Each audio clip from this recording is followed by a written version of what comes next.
안녕하십니까, 희경 선생님입니다. 자, 6월 평가원 모의고사가 끝났습니다. 잘 본 친구들도 있을 테고 생각보다 점수가 안 나온 친구들도 있을 텐데, 일단은 기본적으로 모의고사는 모의 시험입니다. 가짜 시험. 이게 중간 점검으로서의 어떤 기능을 하는 거지, 여러분들 이 점수가 1%도 수능에 반영되지 않습니다. 그러니까 물론 반성은 해야 돼. 내가 이런 부분에 있어서 좀 보완을 해야 되겠구나, 반성은 해야겠지만 너무 좌절하거나 또는 너무 좋아하거나 그럴 건 없습니다. 작년 수능보단 잘 봤니? 재수생이니까. 작년 수능보다 많이 올랐죠?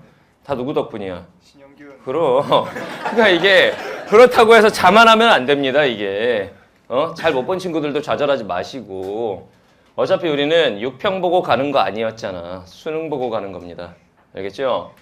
수험 생활에 있어서 가장 중요한 게 무엇이냐? 수험 생활에 있어서 가장 중요한 건 이거라고 그랬어요. 이걸 기억하시라. 읽어봐요. 평정심, 평정심. 시험 한번 볼 때마다 심리적으로 이렇게 흔들리는 친구들이 있어요.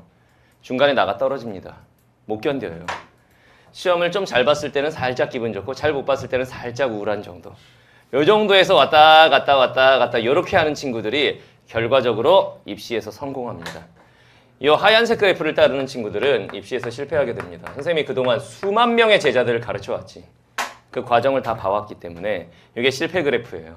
이게 이제 성공하는 친구들의 심리 곡선 그래프예요.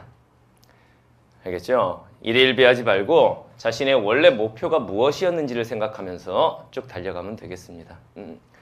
자만하면 안 된다. 점수 좀 올랐다고. 알겠어요? 자, 그러면 일단 6월 평가원 모의고사 어떤 시험이었는지, 어떤 의미가 있었고 수능은 어떻게 출제될 것인지 그런 방향에 대해서 좀 얘기하도록 하겠습니다. 자, 6월 4일 모의평가. 일단 어떤 의미가 있는 시험이냐? 재수생이 포함됐죠. 재학생들은 아마 감이 안 올 거예요. 어느 정도 숫자의 재수생이 포함됐는지. 그것까지 선생님이 통계자료 다 조사했습니다. 그것까지 보여드릴게요. 재수생이 다 들어갔고, 여기서 이제 주목할 점은 반수생은 아직 들어가지 않았습니다. 반수생들은 대학을 다니다가 1학기 끝나고 휴학하거나 뭐 자퇴하거나 하고 나서 이제 다시 준비하는데, 반수생들은 아직 학기 중인 상태이기 때문에 응시한 친구들이 많지 않아요. 응시를 했다 하더라도 제대로 공부하고 시험 본 상태가 아닌 거죠. 그치? 그래서 이제 재수생까지 포함해서 객관적 위치를 확인할 수 있었다. 3월 모의고사나 4월 교육청 모의고사와는 사뭇 다른 시험이었지. 응시 인원 자체도 많이 차이가 나고 시험을 보는 학생들의 수준 자체도 많이 차이가 났던 거지. 이런 거. 그리고 수능 출제 방향이 예측 가능합니다. 왜냐? 교육청 모의고사는 교육청에서 주관하죠. 교육청은 수능 출제 기관이 아닙니다. 수능 출제 기관이 어디예요? 한국교육과정평가원이죠. 평가원이 주관하는 첫 시험이었어요. 그래서 우리가 이 시험을 다른 말로는 제1차 모의수능이라고 불러요. 교육청 모의고사를 모의수능이라고 하지 않습니다. 1차 모의수능 6월, 2차 모의수능 9월, 그리고 이제 수능. 크게 봤을 때 평가원에서 잡아놓는 계획은 요 3번인 거지. 그 중에 한 번이 지나간 거예요. 알겠죠? 이런 시험이었습니다. 자, 응시 인원 한번 보여드릴게요. 자, 작년하고 비교해보면은 재학생이 작년에는 51만 6천 명이었는데 이번에 응시는 46만 2천 명. 전국에 있는 거의 모든 학교가 다 응시를 했는데 애들 숫자 자체가 줄어든 거야. 5만 명이 줄어들었습니다. 이걸 딱 보면 여러분들 어떤 생각이 드느냐? 야, 우리 좀만 하면 대학 갈 수 있겠다. 응시 인원 자체가 많이 줄었다. 사실이에요. 작년보다 5만 명이 줄었고 내년에는 이보다 더 많이 줄어듭니다. 난 이제 뭐 먹고 살지? 애들이 갈수록 팍팍팍 줄어듭니다. 그래서 전에 선생님이 전에 수업 시간에 얘기했잖아.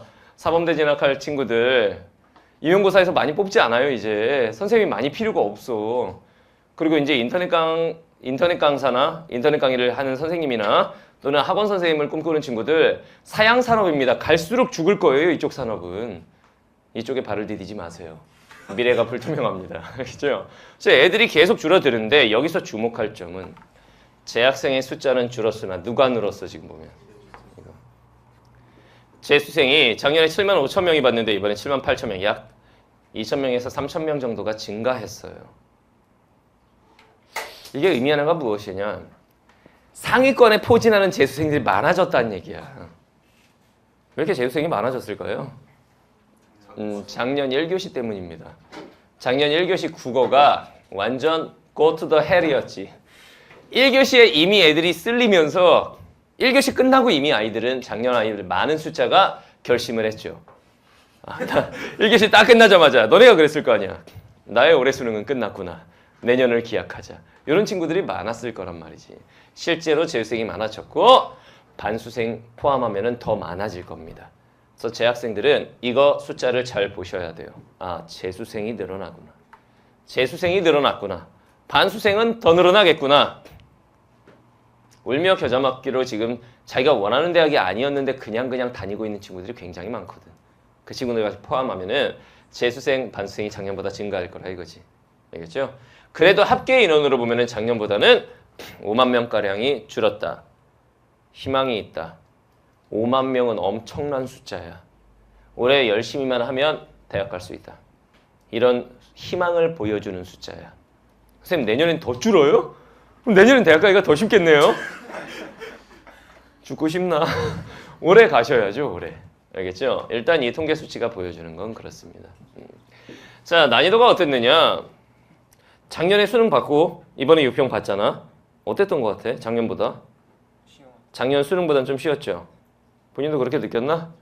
작년 수능보다 쉬웠던 것 같아요? 그렇죠. 너구리도 그랬던 것 같아요? 그렇지. 재수생이 피부로 느끼는 거는 확실히 그랬을 거야. 근데 재학생들 입장에서는 최근에 본 모의고사가 4월 모의고사였는데 4월 모의고사는 굉장히 쉬운 시험이었지. 그리고 6평을 딱 봤을 때 굉장히 당황스러웠을 거야. 지난번 모의고사보다 너무 어려운데? 이런 생각이 들 수가 있어, 재학생들은. 그 차이점은 좀 있을 거야. 재수생들은 교육청 모의고사는 안 보니까 평가 모의고사 딱 봤을 때 작년 수능보다는 쉽구나. 재학생들 입장에선 저번 모의고사보다 너무 어려운데? 이 느낌일 거라고. 최근에 봤던 시험의 차이가 있기 때문에. 그죠? 객관적으로는 이렇습니다. 약간 어려운 정도의 시험.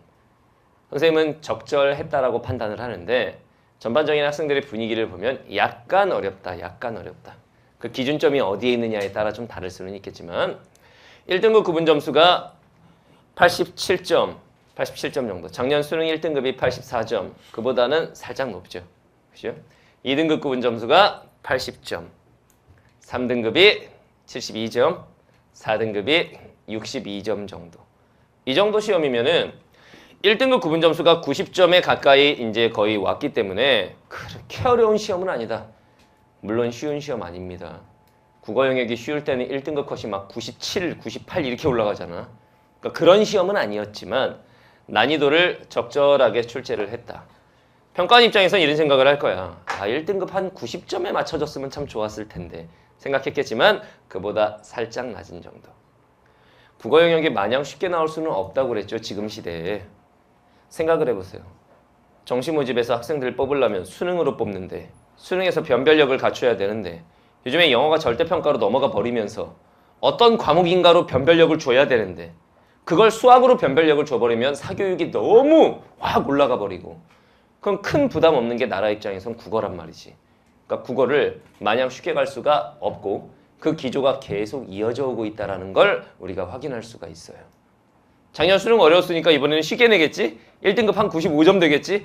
이렇게 예상한 친구들이 있었을 텐데 절대로 그렇지 않다라는 거, 이 흐름 자체가. 그죠? 약간 어려운 정도를 유지하는 시험이었습니다. 최근 3년간 이거 잘 봐요. 의미 있는 통계 자료야. 6월 평가원 모의고사와 수능 1등급 구분 점수가 어떠했는가? 선생님 6평이 이 정도면 수능도 이 정도 난이도일까요? 라고 많이 물어봅니다. 그거에 대한 답을 내가 주관적으로 할 수는 없습니다. 그동안의 통계 자료가 보여줄 거야. 잘 봐요. 자, 2017학년도 6월 평가원 모의고사는 1등급 컷이 90점이었어요. 그런데 수능 1등급 컷은 92점. 적절하게 유지를 잘했죠. 그죠? 근데 2018학년도에는 1등급 컷이 89점이었는데 수능에선 94점, 5점이면 전국 평균 5점이면 엄청난 차이인 거야. 6평보다 확 쉬워졌다라는 거 알 수 있죠. 그래서 작년 같은 경우에는 6월 평가원 모의고사 1등급 컷이 91점이었어요. 91점. 그러니까 애들 입장에선 1컷이 90이 넘네? 괜찮네. 그리고 9월 평가원 때 1등급 컷이 97점.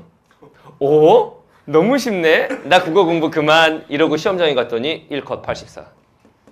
역대 수능 역사상 가장 어려웠던 국어시험. 이렇게 가버린 거지. 여기서 알 수 있는 게 무엇이냐. 평가원 모의고사가 수능의 등급 컷을 보여주는 것은 아니다라는 걸 확인할 수 있어요. 우리는 어떤 마인드로 공부를 해야 되느냐. 이번 시험보다 수능이 쉬울 것이다, 어려울 것이다. 어려울 것이다 라는 마인드로 공부를 해야 돼. 왜냐면 쉬울 것이다 라고 편의주의적으로 생각하고 싶겠지만 그러면 애들이 공부를 안 합니다. 그보다는 좀 어려울 것이다 라고 가정하고 공부를 해야 돼요. 무슨 말인지 알겠죠? 이렇게 됐어요. 올해 평가원 모의고사 1등급 구분 점수가 87점 정도가 되지만 수능일 것은 어떻게 될지 모른다. 이거보다 어려울 거라고 가정하고 공부하시라. 물론 선생님 생각엔 이와 비슷하거나 이보다 쉬울 거라고 생각을 해요. 이보다 조금 쉬워질 거라고 생각을 해. 수능 적정한 1등급 컷을 한 90점 정도로 보고 있기 때문에 평가원은 이보다 약간 쉽게 내려고 노력은 할 거야. 근데 한편으로는 또 이래. 지금 6월인데 응시 인원의 거의 절대 다수가 재학생이란 말이야. 재학생들은 아직 공부가 완성된 상태가 아닌 중간 과정에서 본 시험이란 말이야. 만약 이 정도의 난이도가 11월에 출제된 시험이었다라고 한다면 다시 말하면 애들이 공부 실력을 차근차근 쌓은 상태에서 수능의 결과적으로 이 정도 난이도였다면 선생님의 1컷이 90점대 초반 또는 90점 정도에서 형성됐을 거라고 봐요. 반수생까지 들어와 줬다면 그럼 90점대 초반에서 난이도가 결정되는 고정대 1등급이 결정되는 시험이었다고 봐. 그러니까 적정한 난이도의 시험이었다. 알겠죠? 이런 거. 자, 6월 모의평가 EBS 연계성이 좀 느껴지던가요? 느껴졌죠? 우리 현장 제자들이 시험 보면서 야, 균이 야, 신영균이 이러면서 시험을 봤답니다. 연계성이 문학 파트에서 특히 좀 두드러지게 느껴졌을 겁니다. 선생님 EBS 분석의 신강의를 들었던 친구들은 이거 봤던 거네? 이러면서 시험을 분명히 봤을 거야. 그 느낌 확실히 받았어? 문학 부분에서 시간을 좀 단축했어야 됩니다. EBS에서 발표한 자료에 따르면 71.1%의 연계다. 물론 여러분들이 70% 이상의 연계성을 느끼진 못했을 거야. 왜냐면 주로 어디서 느꼈을 거기 때문에 문학에서. 솔직히 화법작문 느껴지디? 문법 느껴지던가요? 독서 일부 EBS에 있었던 내용 비슷한 게 있었던 것 같긴 한데 막 통화정책 이런 거 이런 느낌 정도지 연계성이 피부로 느껴지진 않았을 거야. 문학 파트에서 많이 느꼈을 겁니다. 자, 영역별로 출제 경향 한번 보여드릴게요. 자, 일단 화법. 이번 화법은 점수 줄 테니까 먹어봐. 이 정도 수준. 그냥 점수를 퍼주는 수준. 그걸 안 먹은 친구들이 있습니다. 오, 점수를 주네? 나 안 먹어. 이런 애들이 있어요. 굉장히 쉽게 출제가 됐고 화작, 융합이 출제가 됐죠. 근데 융합 출제가 협상이 들어간 그런 융합이었습니다. 앞으로 공부는 이렇게 하시면 돼요. 화법은 지문 유형학습. 협상 지문은 이렇게 읽어야 한다. 우리 수업 시간에 화작 8시간 만에 끝내는 화작에서 배웠죠. 협상 지문 딱 나오면 일단 뭐에 대해서 얘기하는지 파악하고 그 다음 기본 입장 확인하고 그 다음 기본 입장이 서로가 같다 다르다. 다르면은 서로를 꼬시기 위해서 이제 대안 제시를 할 것이고 그 다음에 어떤 방식으로 협의가 되는지 그 과정을 보라고 그랬죠. 이런 지문 유형에 대한 학습. 그 다음에 문제 유형별 풀이 방법. 문제 유형별로. 청중의 듣기를 평가하는 문제는 어떻게 푸는 거고 말하기 방식을 묻는 건 어떻게 푸는 거고 이런 문제 유형 학습. 이 방향으로 공부를 하시면 되겠습니다. 그게 맞다라는 걸 보여준 시험이었어. 그죠? 그 다음 두 번째 장문. 10번까지는 그냥 가는 수준이었어. 아주 평이하게 출제가 됐고 역시 융합 지문이 4에서 7번에 껴 있었던 거지. 문제 유형별 풀이법에 대해서 공부를 좀 하셔야 됩니다. 문제 유형별 풀이법. 자료 활용 문제는 이렇게 풀어야 되는구나. 이런 것들 있잖아. 글쓰기 전략 문제는 이렇게 풀어야 되는구나. 무슨 말인지 알겠지? 고쳐쓰기 문제는 이렇게 풀어야 된다. 문제 유형별 풀이법. 그리고 이번에 딱히 신유형이 있었던 건 아닙니다. 화작에. 없었어. 그런데 항상 보면은 장문 파트에서 새로운 형식의 문제가 한 문제씩 나오는 경우가 많아요. 그래서 신유형에 대한 대비가 좀 필요합니다. 알겠죠? 그 다음 세 번째 문법. 비교적 쉽게 나왔습니다. 최근에 출제됐던 모의고사들하고 비교해보면 수능하고 비교해보면 문법이 좀 쉽다라고 느꼈을 거예요. 물론 이건 상대적인 건데 문법 학습이 돼 있는 친구들은 문법 공부를 제대로 한 친구들은 문법이 좀 쉬웠다고 느꼈을 거예요. 선생님 수업 시간에 이런 얘기를 했었지. 사동과 피동의 형태가 같은 단어가 있다. 그거 구분하는 문제 3점짜리로 잘 나온다.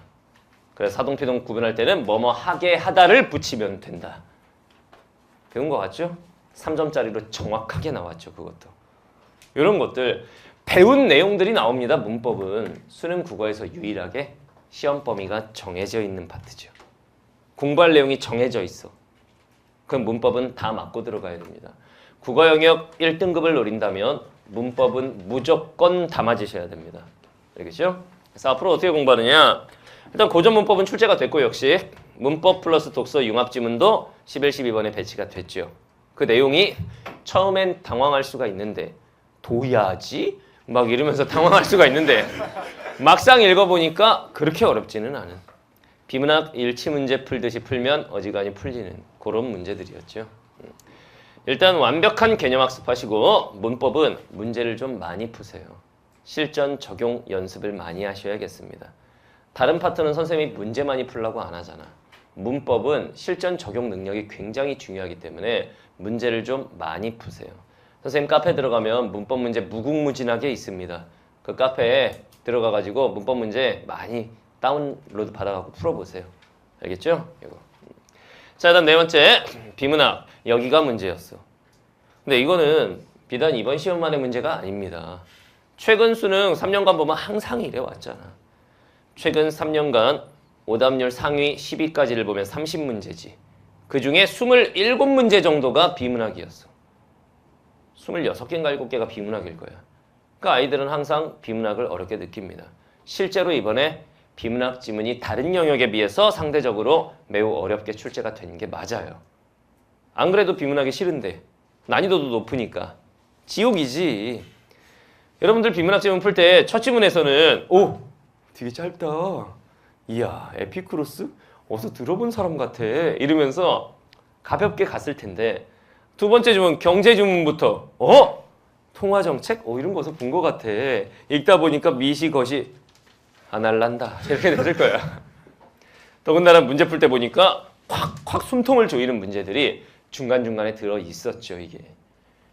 그리고 어찌어찌 넘겨서 과학지문까지 딱 갔으면 과학지문 과학지문이 6개짜리로 나왔네. 그럴 가능성이 선생님이 높다라고 했지. 왜냐? 요즘에는 과학지문도 나오고 기술지문도 나오는 게 아니니까. 과학기술 둘 중에 한 개 파트가 출제되다 보니까 그러다 보니까 이 파트가 이제 6문제짜리 장문 독해로 잘 나온다. 이런 얘기를 했었는데 역시 선생님 예상대로 그렇게 출제가 됐어요. 과학지문 안 그래도 싫은데 6문제짜리고 지문 길고 읽다 보니까 막 이상한 얘기가 나와. 진핵세포? 내 몸에 그런 게 있었어? 막 이러면서 그리고 또 뭐야 미토콘드리아?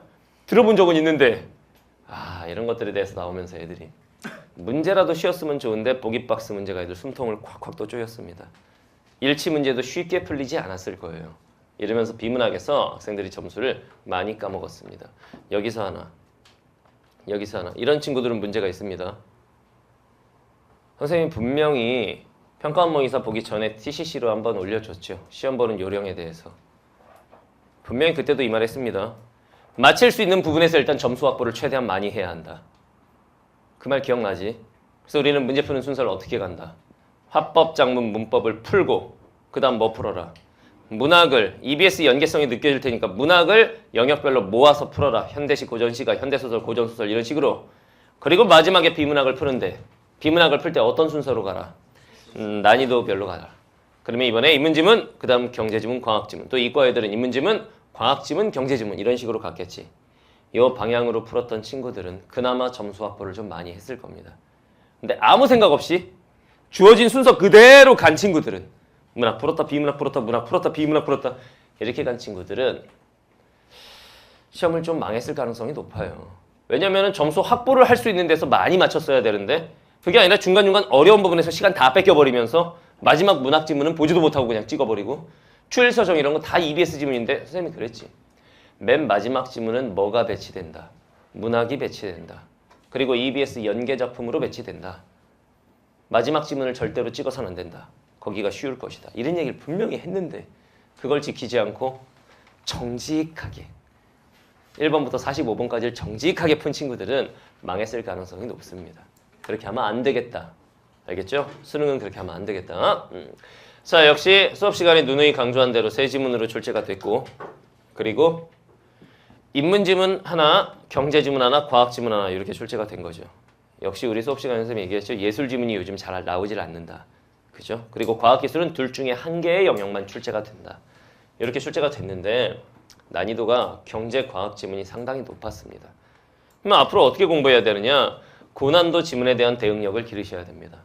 고난도 독해 연습을 좀 하셔야 돼요. 알겠죠? 그리고 답의 근거 찾기, 지문에서 답의 근거에 해당하는 내용을 찾아내는 연습. 선생님 이번에 보니까 답의 근거가 지문에 없습니다. 그러면 잘못된 문제입니다. 선생님이 해설 강의하면서 다 짚어줄게요.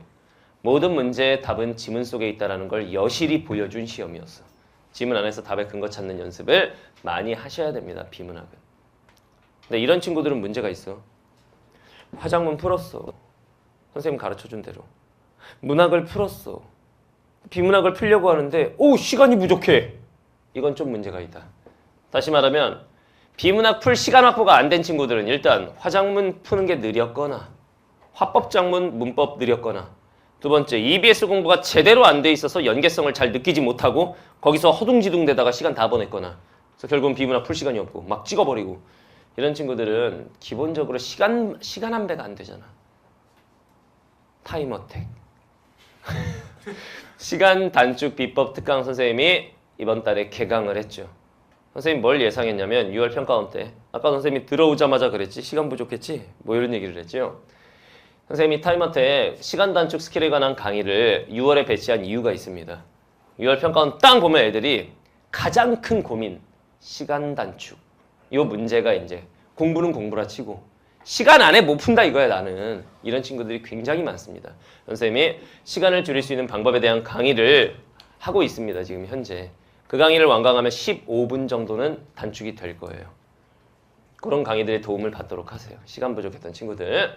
그 다음 문학 같은 경우에는 쉽게 출제됐습니다. EBS 체감 연계율이 굉장히 높았을 거야. 추일서정, 배운 거 그대로네. 유언 12고, 배운 부분하고 안 배운 부분이 좀 섞여 있는데 배운 부분의 내용만 안다면 안 배운 부분도 그냥 날로 먹을 수 있는 그런 지문. 그 다음에 박경리의 토지. 이거는 선생님 EBS에 실려있는 부분이 아닙니다. 그런데 연계성이 느껴집니다. 왜냐? 서희와 봉순이의 관계라든가 조중구가 서희의 재산을 가로챈다는 이런 내용은 EBS에도 있는 내용입니다. 그러니까 충분히 연계성을 느낄 수 있었겠지. 그리고 조웅전. 역시 EBS에 수록된 부분이 아닌 다른 부분이 나왔지만 조웅이 영웅이고 애가 이런 기본적인 내용을 알고 있으면 그러면은 지문 읽기가 좀 수월했을 거예요. 막말로. 제목 딱 봤을 때 우리가 문학 같은 경우에는 지문 읽기 전에 제목을 먼저 보잖아. 조웅전 하면 일단 마음이 그래도 좀 편안하잖아. 토지 했을 때 마음이 좀 편안하잖아. 그 느낌만으로도 시험 볼 때는 도움이 됩니다. 알겠죠? 그래서 문학 같은 경우에는 이번에 느껴야 되는 거 선택지 개념이 뭔 소리인지 몰라갖고 틀린 학생들 이건 문제가 있고 그러니까 다시 말하면 지문의 내용 파악은 됐어. 선택지를 봤는데 이게 뭔 소리인지 모르겠어. 이런 친구들은 개념학습 다시. 그 다음에 영역별 감상법, 시는 어떻게 읽어야 되고 소설은 어떻게 읽어야 되는지 그 기본적인 틀을 잘 모르는 친구들. 알겠죠? 또는 고전 산문 읽는데 이렇게 내용 파악이 잘 안 되지? 이런 친구들. 고전 산문 읽는 방법을 모르는 거잖아. 이 영역별 감상법. 그 다음에 EBS가 굉장히 파괴력이 있구나라는 걸 이번에 느꼈어야 돼요. 이 중요성을 다시 한번 느낄 수 있는 그런 시험이었던 거지. 알겠죠? 자, 선생님 강의에서 출제된 내용들 정리해놨는데 이거는 뭐 너무 홍보성 뭐 그런 거 같으니까 하겠습니다. 잘 봐요. 일단 유언 12곡은 EBS 분석의 신 수능 특강에 실려 있었죠. 출제가 됐지. 그리고 여러분들 충격적인 건 선생님 EBS 변형 문제집. 변형 문제집은 선생님이 어떻게 구성해놨지? EBS에 수록된 부분 절반, 수록되지 않은 부분 절반 이런 식으로 해서 시든 소설이든 그런 식으로 해놨죠. 선생님 변형 문제집에 있는 즉 EBS에 수록되지 않은 다른 부분 그런 부분도 이번에 연계가 됐어요. 그런 식으로 이제 많이 나왔죠. 이 작품들. 문제도 보면은 선택지에 보면은 선택지가 뭐 계절 변화를 제시해 이런 문제가 선생님 변형 문제집에 있었는데 뭐 똑같은 선택지가 또 들어 있었고. 그럼 이런 것도 마찬가지죠. 물외 벗과 대주. 물외 자체가 무슨 단어인지 모르는 애들이 굉장히 많았을 건데 화자가 물외 벗과 굉장히 비슷하지 선택지 구성 자체가. 이런 식으로 갔죠. 그래서 변형 문제집이라도 구해서 꼭 풀어야 되는데 품절입니다. 못 구합니다. 내가 다시 인쇄하지 않는 이상. 변형 문제집 끝났습니다. 이런 문제도 보면은 유언12곡 보기 박스에 이런 걸 놨죠. 녹수청산 뭐 긍정적 인식의 대상이고 어쩌고 저쩌고 여기서도 녹수청산의 삶을 즐거워하고 뭐 이런 내용들 굉장히 유사하게 출제가 됐어요. 4개 문제 다 비슷했고 추일서정 같은 경우에도 선택지 봐라. 낙엽 어쩌고 저쩌고 뭐 이런 허무한 분위기 저런 거. 허무한 분위기 이번에 출제된 건 무상감. 같은 말이냐 다른 말이냐. 같은 말이지. 뭐 이런 것들. 구겨진 넥타이에 비유된 길 무슨 소멸의 가을임이지 뭐 이런 것들. 굉장히 비슷한 내용들이 많이 출제가 됐습니다. 이런 식으로. 그죠? 그리고 이건 조응전이네요. 조응전은 이제 작품 자체가 뭐 이렇게 출제가 됐고 토지 같은 경우에도. 근데 내가 이번에 좀 놀란 거는 비문학은 연계성을 잘 못 느끼잖아요, 여러분들이. 그 비문학은 평가 모의고사를 출제하는 교수님께서 자기가 직접 쓰시는 글이에요. 그렇기 때문에 어딘가에 있는 지문이 나올 수는 없어. 선생님 모의고사에 선생님 책에 모의고사 시즌3 사회에 시즌3 사회에 아직 안 푼 학생들도 많이 있을 텐데 이런 내용이 있어요. 접합체와 지급의 넷 나가 동일한 개체이냐 아니냐. 무슨 배아를 가지고 일란성 쌍둥이일 경우에 이게 어느 쪽이 접합체와 동일한 개체냐 이걸 가지고 동일성에 대해서 막 얘기하는 지문이 있습니다. 약간 내용이 비슷하더라고 이거. 동일한 개체로 판단할 수 있느냐 인과성 이게 선생님 모의고사에 있는 지문이야. 비슷한 내용이. 이런 것도 에피쿠로스의 어떤 사상 이런 것들도 이제 선생님이 다뤘던 인문 지문이었고 그 다음에 요거 통화정책 무슨 정책금리 이런 내용도 통화정책 물가 안정 이자율이 상승하면 경기가 위축되고 이런 내용들 이런 내용들도 선생님이 교재에서 다뤘었습니다. 이런 비슷한 내용들이 많이 나왔어요. 문법 같은 경우에 이런 거야 뭐 사례가 똑같더라고. 겨울치 음은개수의 변화 이거 선생님이 이게 교재에 넣었었는데 워크북에다 넣어놨죠. 문법 워크북에 사례가 똑같이 이제 출제가 돼요. 뭐 이런 거는 거의 똑같아요. 사동사와 피동사의 형태가 같은 경우를 구별하시오. 사동사와 피동사의 형태가 똑같은 경우이다. 구별하시오. 3점짜리. 선생님 교재에 그대로 실려 있었던 문제예요. 뭐 이런 문제도 있었고 또 문법에 이런 것도 꿩의 하이어 장기 어쩌고 저쩌고 상하관계 장기 하이어 꿩 뭐 이런 내용도 비슷하게 다 있었죠. 이런 것도. 의문형 어미를 묻는 문제 중세국어 문법 선생님이 수업 시간에 굉장히 중요하다고 강조했던 내용이었지 그것도 역시 이번에 출제가 됐습니다. 이거 볼 때는 기억나디? 이거 수업 시간에 그거 기억나? 이런 내용이 이제 또 출제가 된 거고 그죠? 화법이나 이런 것들이 이제 지문 유형이나 문제 유형과 관련해서 많이 비슷하게 나왔습니다. 그러니까 여러분들 공부를 좀 다방면에 걸쳐서 열심히 한 친구들은 비문학 지문도 이거 어디선가 본 적이 있는 내용 같은데 이런 기분이 들었을 수도 있고 특히나 문법은 다 공부한 내용이구나 이런 기분으로 시험을 보셨어야 돼. 알겠죠? 그러면 7월부터 9월까지 여러분들 어떻게 공부해야 되느냐 이런 공부를 좀 하셔야 됩니다. 선생님 강의 구성이 이렇게 돼 있는데 일단은 EBS 출제 1순위 EBS 공부를 다시 좀 하셔야겠습니다. 여러분들 알겠죠? 선생님 교재에서 전 지문이 다 나왔죠. 일단 애들이 여기 앉아있기 때문에 거짓말 안 해. 다 나왔지. 그래서 분석의 신 수능 특강이 있고 수능 완성이 곧 나올 예정입니다. 그 강의가 이어질 거고 그 다음에 이제 여러분들 비문학 이번에 어려움을 좀 느꼈죠? 어려울 때는 어려운 지문들 연습을 많이 하셔야 됩니다. 그래서 최고난도 비문학 강의를 선생님이 또 앞두고 있습니다. 리트 지문, 피트 지문 막 이런 것들 섞어가면서 경찰대 문제 이런 것까지 들어가 있는 그런 최고난도 전용 비문학 강의가 있습니다. 이 강의가 이제 앞으로 나올 거고 그 다음에 문법 같은 경우에도 이번에는 어렵지 않았지만 문법은 매년 전통적으로 어려웠던 파트잖아. 대비하는 관점에서 문법 고난도 특강이 또 나올 겁니다. 문법 어려운 것들 쫙 정리해놓은 문법 고난도가 나올 거예요. 알겠죠? 그리고 무엇보다 제일 중요한 거 지금 현재 하고 있는 강의 선생님이 현재 진행 중인 강의 타임어택이에요. 이 타임어택이란 강의 여러분들 수강 후기 많이 찾아서 읽어보세요. 이거는 맞냐? 이게 개념 강의가 아닙니다. 시간 단축 전용 강의예요. 제목에만 그냥 말만 시간 단축 이렇게 붙여놓은 강의가 아니라 우리 지금 강의 진행 중이지. 실제로 시간을 줄이는 방법에 대해서 많이 얘기를 하고 그걸 같이 시간 단축을 어떻게 할 수 있는지를 가지고 지문을 읽어보고 문제 유형별로 시간 단축하는 방법을 가르치잖아.